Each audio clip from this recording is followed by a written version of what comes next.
لو نفسك تبطل تفكير أو تمحي وتكفر أثر ذنب أو تنسى ماضي وتكمل لقدام وما تركنش، يبقى اعمل بالكام نصيحة دول لأنهم أدرك ونصيبك. أول نصيحة: اشغل وقتك. الفراغ التال والمشغول لا يشغل، بدراسة بقى ولا بشغل ولا ممارسة رياضة، المهم إنك ما تفضاش، لأن نفسك لو ما شغلتهاش بالحق هتشغلك هي بالباطل. والإمام ابن حزم بيقول: لا أثق في اثنان، من لم يشغله علم أو يشغله عمل. فاكر زوجة عزيز مصر لما كانت عايزة تقرب من سيدنا يوسف ورفض؟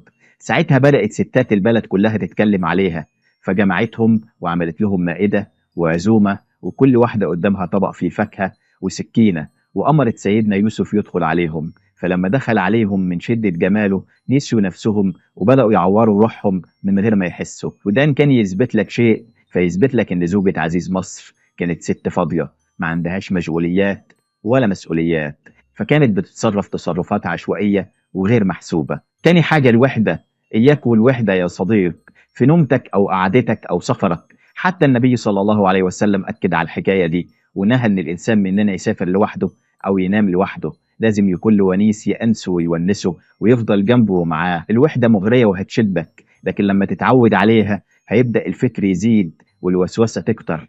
ارمي نفسك وسط الناس، ومش معنى إن حد ما كانش كويس معاك إن كل الناس وحشين، صوابعك مش زي بعضها. تالت نصيحة: سامح نفسك.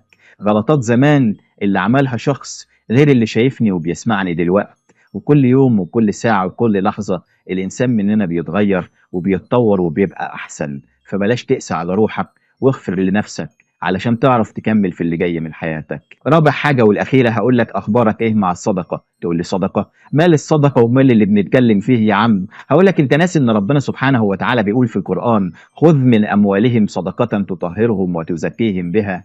الصدقة بتطهر القلب من الذنوب ومن كل فكر ووجع، وتزكيهم وتجعل الإنسان فيه الخير في كل تصرفاته وفي كل خطوة يمشيها. من الآخر أنت بالصدقة بتشتري راحتك، سواء بجنيه بتطلعه لله أو بكلمة حاضر بتقولها لأبوك وأمك، وبكده أنت تصدقت. وأثر الصدقة هيظهر على حياتك عن قريب، وهيخليك تضرب كف على كف من كمية العطاء الرباني اللي ربنا هينعم عليك بيه بسببها. يبقى 4 حاجات يا صديقي ما تنساهمش: اقضي على الوحدة والفراغ، وسامح نفسك على اللي فات، وطلع صدقة.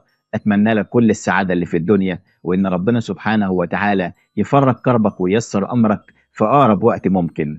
السلام عليكم.